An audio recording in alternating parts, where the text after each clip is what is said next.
Hello book friends, welcome back to my channel. If you are new here, I am Ashlyn the Eclectic Book Witch.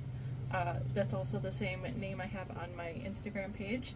I haven't posted a video in a few weeks, about a month, because summer just kind of ran away and it's been super busy and there's been all sorts of fun stuff happening, including camp and just tons of life stuff going on. But today's video I'm going to share with you my July reads.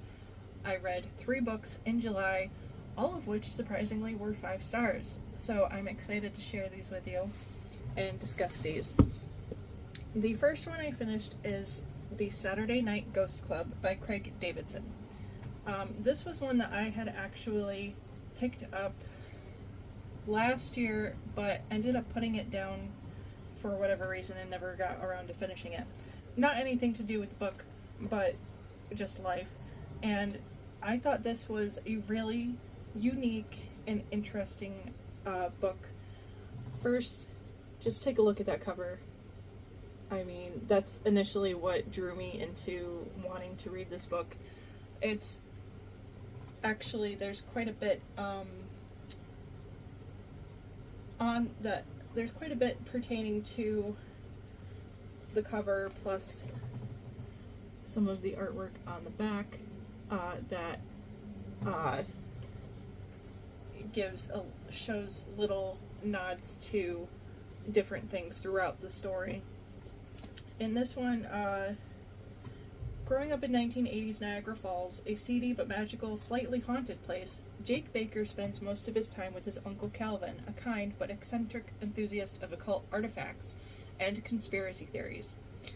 The summer Jake turns 12, he befriends a pair of siblings new to town, and so Calvin initiates them all into the Saturday Night Ghost Club. But as the summer goes on, what begins as a seemingly light-hearted project will uncover mysteries darker than any of its members, young or grown, had imagined. With the alternating warmth and heartbreak of the best coming-of-age stories, The Saturday Night Ghost Club is a note-perfect novel that establishes Craig Davidson as a remarkable literary talent. And that I 100% agree with. The coming-of-age aspect, the eeriness of their adventures when they go embark on whatever ghost they want to look for when they do hold the Saturday Night Ghost Club. There's a lot of different things happening in this book, and the vibes of this one kind of reminded me of movies that I watched when I was a kid, kind of like, if you've ever seen the movie Now and Then, I remember that one has a young Christina Ricci in it. It's kind of like those kinds of vibes with this one. So this is not, if I've seen some people complain that they didn't like this one because they thought that it would be like purely ghost hunting and stuff like that, but that's not the case with this one, so keep that in mind when you do read this one. The synopsis describes this perfectly, so if you're a fan of coming-of-age stories with a little bit of paranormal thrown in, and I highly suggest this one. I was especially intrigued by the way that this started, because it's kind of, the main character, Jake, it's kind of like Jake is the one narrating this, but he's narrating, it's like he's telling you about that summer when he turned 12 from his point of view now that he's an adult. So I thought that, and I won't get too much into the details because this is such a unique book, and I think that everyone should pick this up. The second book I finished was actually one that I picked for the Tarot Readathon that went on for the month of July. And this one had been on my shelf for a really long time, and I'm finally glad, that I finally got around to reading it. A Darker Shade of Magic by V.E. Schwab. This is the first in, I believe it's a trilogy so far. I know there are other books that I think are related to the series, but I could be wrong, so don't quote me on that. But I thought this was an insanely good, unique, masterful, just the writing style is epic. And the way that the magic system is set up in this one you're following Kel. Kel and one other person are the only ones able to use magic in this world, and actually there's more than one world. There are 4 Londons. There's Grey London, White London, Red London, and Black London. And Kel and one other person are the only ones that are able to go between those 4 Londons. At some point, things happen, and Kel meets a woman named Delilah, and more things happen. If you're looking for not your average run-of-the-mill fantasy, I would really, really suggest picking this one up. There's different aspects to the magic. At one point, it's like,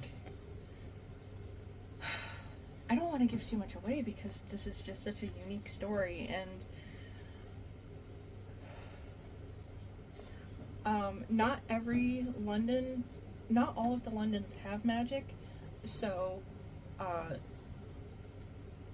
and there's all sorts of different things to this with different magical objects, and it's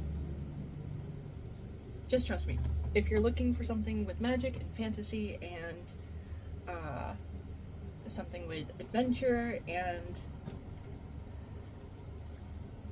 if you're just looking for something different, you should definitely pick this one up. And then the third book that I read, I don't have my physical copy with me because I let my mother borrow it, and she actually just finished the book and she loved it. Middle of the Night by Riley Sager. You've probably heard me say before that Riley Sager is one of my auto-buy authors, and I am thrilled with how this one ended up turning out.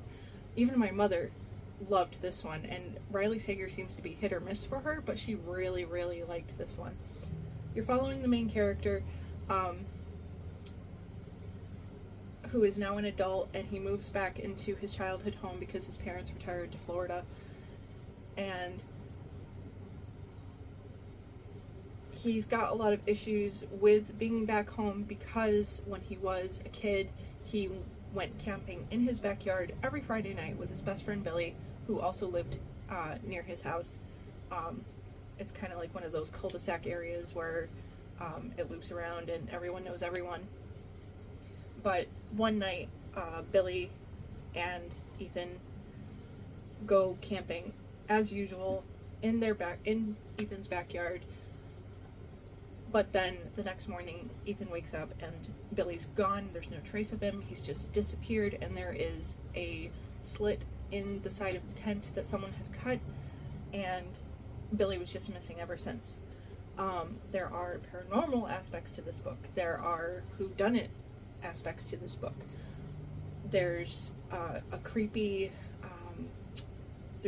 building out in the middle of the woods aspect to it. There's all sorts. This just had everything, and I really, really enjoyed this one because it had so many. It had a wide variety of characters, and there were just so many possibilities that I kept thinking in my head of who could have taken Billy, what could have happened to Billy, all sorts of stuff, and it just kept me guessing, and it wasn't like it was. But because it kept me guessing, there were different things and whatnot that happened that I just did not see coming, and I loved it. I loved everything about this book. 5 stars across the board. I highly recommend reading this one, especially if you have not read Riley Sager before. This has definitely entered like the tie for my top favorite of his books. So for me, it's between Middle of the Night, The Last Time I Lied, the only one left, and Home Before Dark. I have 4 of his books that are pretty much tied for my top favorites of his. So I think that his writing most of the time is incredible, and I definitely suggest picking up his books if you have not, especially if you are a mystery fan, a thriller fan, paranormal fan. Just read Riley Sager's books. So those are the 3 books that I read in the month of July. I can't believe that they were all 5 stars. I'm so ecstatic about that. It was such a great feeling to have that many good books in a row. Fingers crossed that August is just as good, and I will see you in the next video. Happy reading and stay spooky.